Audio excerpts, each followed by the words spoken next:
ভুল বুঝে দল ছেড়েছিল, এবার ভুল শুধরে ফের ঘরের ছেলেরা ফিরে এসেছেন নিজের ঘরে।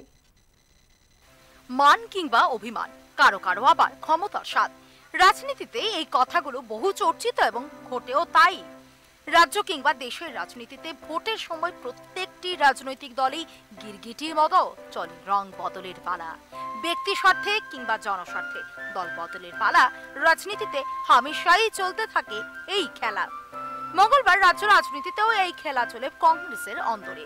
কংগ্রেসে ফিরে আসেন প্রাক্তন মন্ত্রী প্রকাশ চন্দ্র দাস, প্রাক্তন কংগ্রেস সহ সভাপতি সুবল ভৌমিক, কংগ্রেসের প্রাক্তন বিজিত প্রার্থী তথা বর্তমান সিপিএম কাউন্সিলর দেবাশিস সিনহা। প্রথমে রাজবাড়ির অন্দরে বৈঠক, পরে প্রকাশ্যে রীতিমতো সাংবাদিক বৈঠক ডেকে কংগ্রেসে যোগ দিলেন বরিষ্ঠ এই নেতাকর্মীরা। এদিন কংগ্রেস ভবনে যেন আরো একবার ফুটে উঠল অতীতের সেই ঐক্যের সুর। হাতে হাত মিলিয়ে ত্রিপুরা মুক্ত বিজেপির ডাক দিলেন কংগ্রেস নেতৃবৃন্দ। এদিন কংগ্রেসে ফিরে এসে রীতিমতো আবেগে আপ্লুত হয়ে পড়েন বিজেপির সহসভাপতি সুবল ভৌমিক। নিজের ক্ষোভ ব্যক্ত করতে গিয়ে একসময় কান্নায় ভেঙে পড়েন বরিষ্ঠ এই নেতা।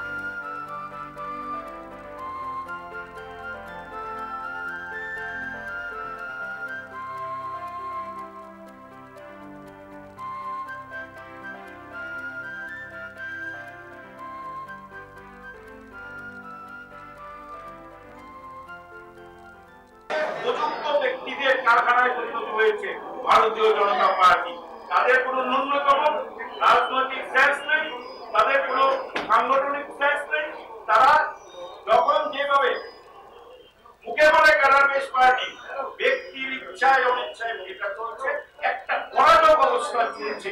এখানে আমি দায়িত্ব নিয়ে বলছি, ভারতীয় জনতা পার্টির সমস্ত কার্যকর্তারা আজকে অত্যন্ত মর্মাহত। তারা ব্যথিত, তারা দেখবেন কেউ থাকবে না, সবাই বেরিয়ে আসবে এবং জাতীয়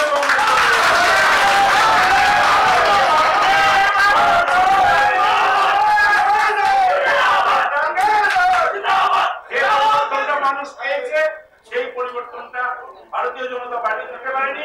সেই পরিবর্তনটা একমাত্র ভারতের জাতীয় কংগ্রেস দেবে এই রাজ্যের মানুষ। এদিন প্রাক্তন মন্ত্রী তথা তপশিলি জাতির নেতা প্রকাশ চন্দ্র দাস বলেন যে তপশিলি আন্দোলন করে বামফ্রন্ট আমলে ভুয়ো এসটি সার্টিফিকেটধারী পার্থ দাসের বিধায়ক পদ বাতিল করাতে বাধ্য করেছে, যাদের স্বার্থ সুরক্ষার জন্য বিজেপি দলে যোগদান করেছিলাম। সেই দলের সরকারে একজনও এসসি সম্প্রদায়ের মন্ত্রী নেই। তপশিলি জাতির মানুষের কাছে এর চেয়ে বেশি বেদনা আর কি হতে পারে?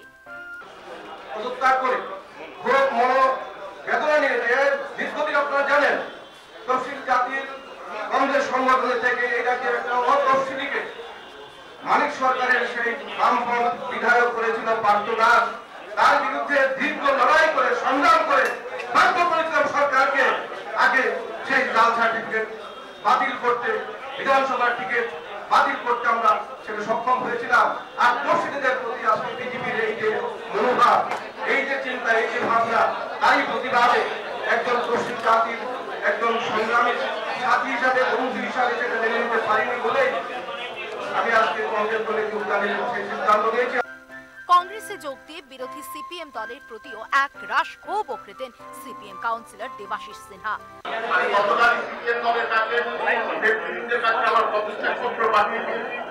আমি তাকে পরিষ্কার ভাবে যে দলীয় যে কর্মকর্তা, যে কার্য পদ্ধতি, তাদের কাজের যে ঘটনা, সেই ঘটনার সাথে আমি নীতিতে মানিয়ে নিতে পারলাম না।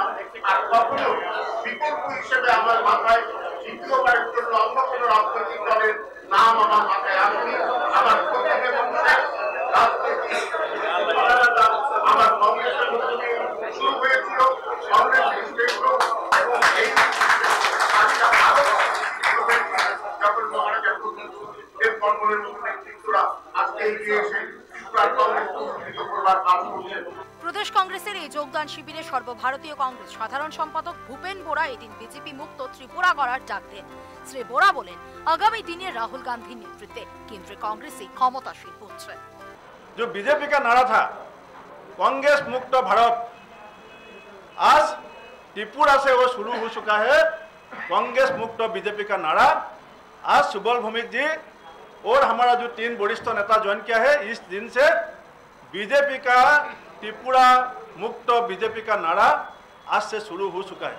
কংগ্রেসের প্রার্থী পদ ঘোষণা নিয়ে এদিন শ্রী বোরা জানান 20 মার্চ রাহুল গান্ধীর সমাবেশের কয়েক ঘন্টা পরই ঘোষণা করা হবে প্রার্থী তালিকা।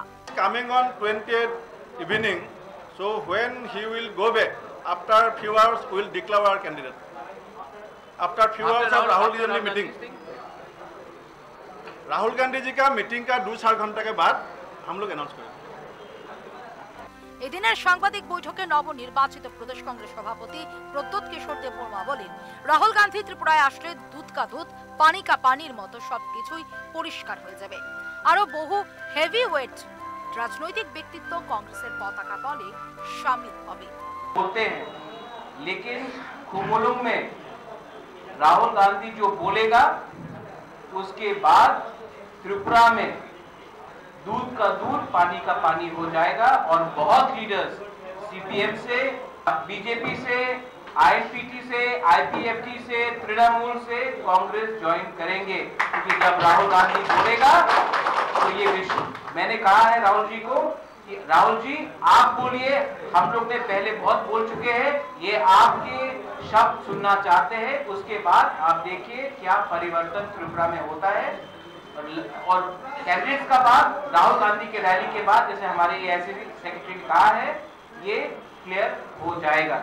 কংগ্রেস ভবনে এদিন অন্যান্যদের মধ্যে উপস্থিত ছিলেন প্রাক্তন প্রদেশ কংগ্রেস সভাপতি বীরজিৎ সিনহা, গোপাল চন্দ্র রায়, আইনজীবী পীযূষ বিশ্বাস সহ কংগ্রেসের অন্যান্য বরিষ্ঠ নেতৃবৃন্দ। Bureau report, Times 24 network.